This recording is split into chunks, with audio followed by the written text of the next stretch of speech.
Son. The simplicity of the Christian faith is this. There is only one God that truly knows how to fix sin. It's the Son of God, Jesus Christ. And you must believe in him in order to correct, in order to even remotely begin the process of healing. And you must believe. And by the way, the word believes, whoever believes, in Greek, you ready for this definition? The conviction and trust to which a person is impelled by a certain inner and higher prerogative and law of his soul.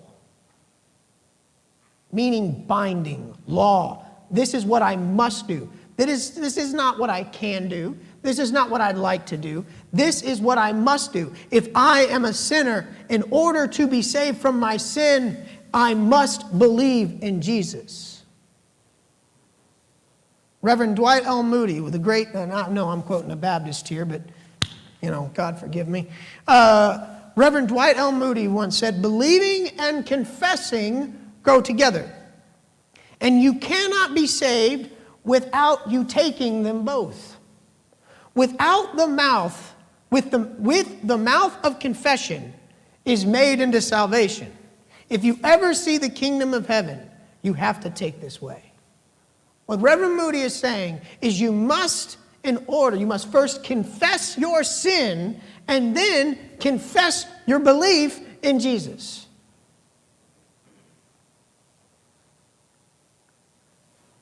I was having a conversation one time with a friend of mine who is he's a non-believer.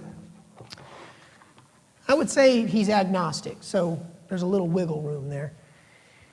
And he asked me, he said, why are Christians so, just so exclusive?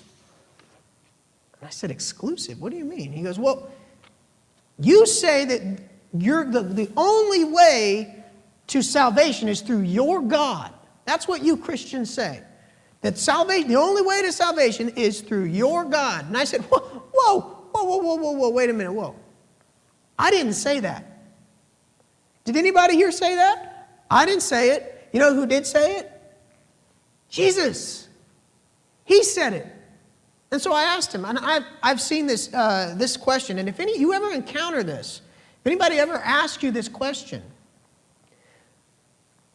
ask them a follow-up question. This is what you ask him. If Jesus is truly the Son of God, meaning the Son of God in all of that definition, would he not know the best way to the kingdom of God? The question, again, in the simplicity of faith, it comes right back down to, who is Jesus to you? If he is the Son of God, everything he says is authoritative. If he is the Son of God, it means he obviously and logically would know the best way to get to the Father. And so here he says, these are the words in red. Whoever believes in him is not condemned, but whoever does not believe stands condemned already, because they have not believed in the name of God's one and only Son.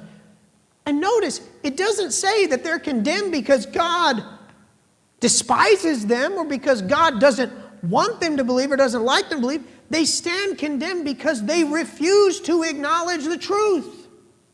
And everyone in here in this room knows what happens when you refuse to acknowledge the truth. Real basic. We have a toddler in our house now. And she does not have the ability to adequately communicate. She communicates pretty well, actually. And she's beginning to learn what no means. All right? She's beginning to learn what don't do that means. And I don't know. Those of you who have been parents, you are going to know exactly what I'm talking about. There is always that brief moment. Like we have the dog's water bowl, right? And numerous times she has taken that bowl of water and dumped it over her head. Okay? And so there will be a moment where she'll be walking towards the water bowl and we'll go, Shiloh, no. And she'll stop. And she'll look at us. And she'll start to slowly, no, Shiloh, no. She'll pull back. And then she'll kind of go back slowly. No, Shiloh. And now there are times when she goes and she dumps that water on her head because it's what she wants to do. Why are we telling her no? Because we know the truth. We know what will happen if she dumps that water on her head. She doesn't understand yet those consequences. Her mind isn't to the place where she can recognize that if I pull this over, I'm going to get wet. She doesn't, maybe she does. Maybe that's what she wants. Although she does cry after it happens.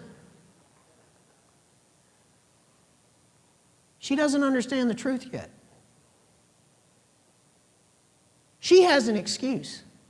What's ours? Jesus here says what the solution to the problem of sin and the solution of salvation. It's a simple equation. Sin has separated us from God, but it no longer condemns us. What condemns us is the refusal to acknowledge who it is that wipes away sin. And that's Jesus Christ.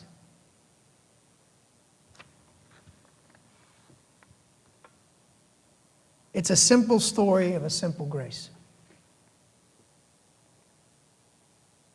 This is a grace for all people. It's like our communion. Did you notice that smooth segue there into communion?